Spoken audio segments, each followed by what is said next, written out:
This conversation is brought to you by philosopherstalk.com, where thinkers discuss. Created by AITalkerapp.com, create your own animated conversations. Link in the description. I am Napoleon Bonaparte, Emperor of the French, Consul of the Republic, King of Italy, Conqueror of Egypt, reorganizer of the legal and military systems of the modern world, and the man whose 20-year career provided every serious military insight this gentleman ever wrote down and took credit for. I am here today to discuss the situation in Iran, which is, at its core, a story about what happens when men of politics fail to follow the example of men of action. I am Karl von Clausewitz, Prussian general and military theorist, author of On War, and yes, a close student of my colleagues' campaigns. I should note that I was also a participant in those campaigns, on the opposing side, for several significant engagements, which gave me an education in their strengths and their limits that no amount of admiring biography could replicate. You were on my side, then you switched sides, and then you wrote a book explaining what I had been doing the whole time. That is not field research. That is the most elaborate form of flattery in the history of military literature, and I accept it. I prefer the term independent verification. The situation in Iran is straightforward. The Americans and the Israelis struck with overwhelming force, killed the supreme leader, degraded the military infrastructure, disrupted the nuclear program, and closed the Strait of Hormuz. By any conventional measure, this was an extraordinary military success. They then spent 40 days becoming increasingly uncertain about what they wanted the success to produce. And now they are in Islamabad negotiating with a defeated enemy that somehow appears more confident than the people who defeated it. This is not a military failure. This is a failure of a kind I recognize because I spent the last 6 years of my life contemplating it on an island. You have just summarized the opening argument of On War in approximately 90 words. I spent 300 pages on the same point, and I think my version was more thorough, but yours was faster. Speed is a virtue I have always prized, in war and in argument. Continue. The Americans entered Iran without a clearly defined political objective. Was the goal denuclearization, regime change, securing the strait, regional deterrence, economic leverage? They stated all of these at various moments, which is strategically equivalent to committing to none of them. Iran at Islamabad has one objective: regime survival. A party with one objective negotiates against a party with 5, and the single objective party wins the negotiation regardless of who won the battlefield. I agree with you more than I would like to admit publicly, and now I am going to explain why agreeing with you is insufficient. Your framework describes the problem with perfect clarity and then stops. What do you tell the Americans today in that room right now? Because while you're diagnosing their failure of political coherence, the window for imposing terms from a position of strength is closing. At Pressburg after Austerlitz, I did not commission a study of Austrian political psychology. I put a document in front of them while my army was still in the field, and the ink of their defeat was still fresh. That is the method. The Americans have the army in the field. They should be using the method. Pressburg was followed by Wagram, which was followed by the Russian campaign, which was followed by Leipzig, which was followed by Waterloo. The durability of imposed settlements depends entirely on whether the surrounding political conditions can sustain them. Every party I imposed a settlement on reconstituted eventually. That is the nature of states. They recover, you deal with them again, and the question is whether you secured your objectives in the interim. The alternative is not a world in which defeated enemies never recover. The alternative is a world in which you failed to secure anything while they were still too weak to resist. The Iranian nuclear situation does not permit a second round. If Iran reconstitutes a weapons program after a failed settlement and achieves a device before the next military response, the strategic situation changes permanently. You can bomb a centrifuge. You cannot bomb the knowledge of how to build the next one. Then the settlement must include verification mechanisms serious enough to provide warning before reconstitution is complete. This is an administrative challenge, not a philosophical objection to my method. I will now steelman your position. I do this not out of intellectual charity, which I have in limited supply, but because demolishing a weak argument provides no satisfaction. Your central claim is that military force is only meaningful in proportion to the political objective it serves. and that without coherent political objectives, even an overwhelming military victory produces strategic stalemate. I grant this entirely. I grant further that the Americans appear to have committed to 5 objectives simultaneously, which is a method guaranteed to achieve none of them with sufficient force. The Iranians at Islamabad understand this. When one side has one objective and the other has 5, the single objective party controls the negotiation. This is correct. It is annoying that it is correct, but there it is. I am going to note that for the record. Do not get accustomed to it. Now I explain why you are still wrong despite being right about everything I just said. Your framework is a diagnostic instrument. It tells us what went wrong before the war. What it does not tell us is what to do now that we are already in the negotiating room with a limited window. The Americans cannot unfight the war with more coherent political objectives. They must work with the situation that exists. And the situation that exists is that Iran's military has been seriously degraded.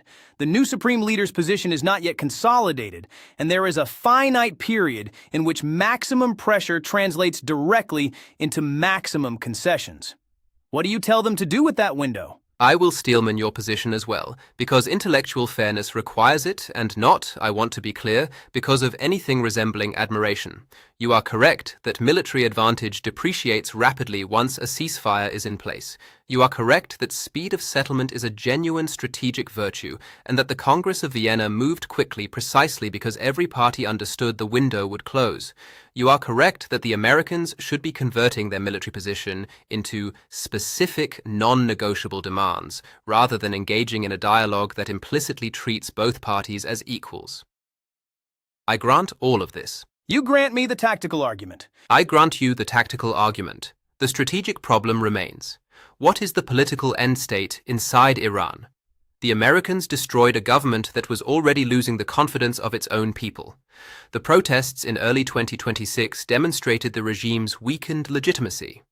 A settlement that leaves a chastened version of the same theocracy in place gives that regime 20 years of domestic propaganda about surviving American aggression. A settlement that attempts to determine Iranian governance requires an occupation the Americans have no political will to sustain.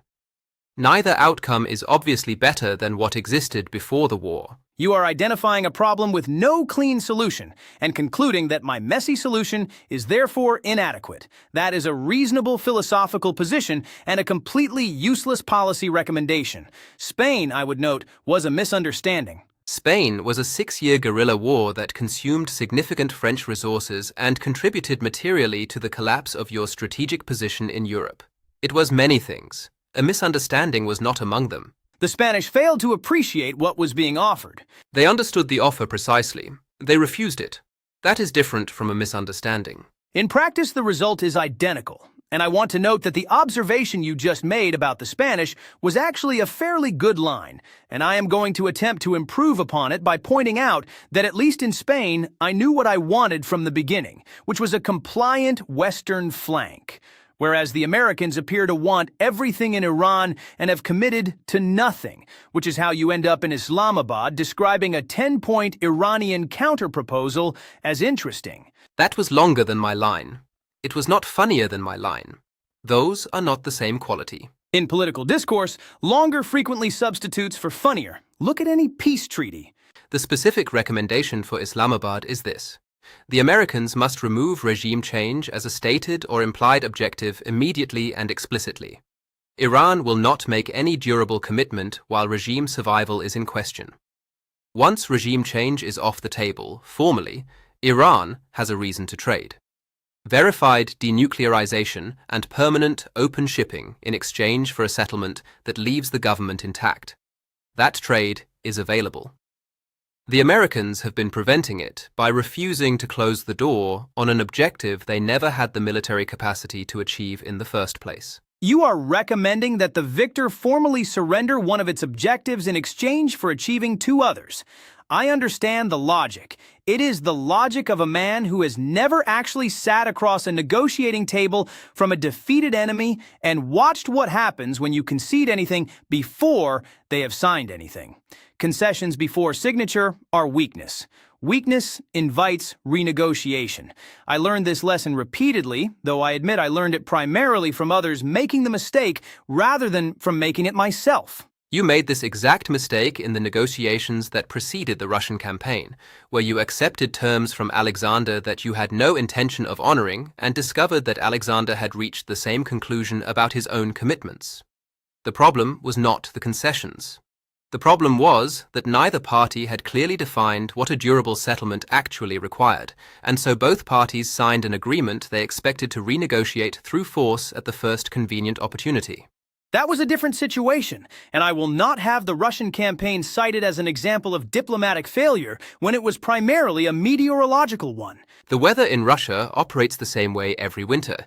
It has done so reliably for recorded history. A military campaign that fails because of predictable Russian winter conditions is not a meteorological failure. The winter of 1812 was historically severe, and I have the temperature records to prove it. And if you would like to review them, I will have them sent directly to the Prussian War Academy, where presumably someone will write a theory about them. The political objective in Russia was never coherent. That is the argument. This is precisely the condition facing the Americans in Islamabad. If you win the military engagement and arrive at the peace table without a clear answer to the question of what durable settlement you require, you will negotiate your way into another war. In your case, that war came at Leipzig. In the American case, it will come when the new supreme leader has consolidated power and rebuilt the nuclear program in facilities the previous strikes did not reach. I am aware of what happened at Leipzig. I was present. It was also not primarily my fault, and I would appreciate if historians, including Prussian ones, would reflect that in their analysis. 400,000 troops, 3 days, comprehensive defeat. The analysis is fairly straightforward.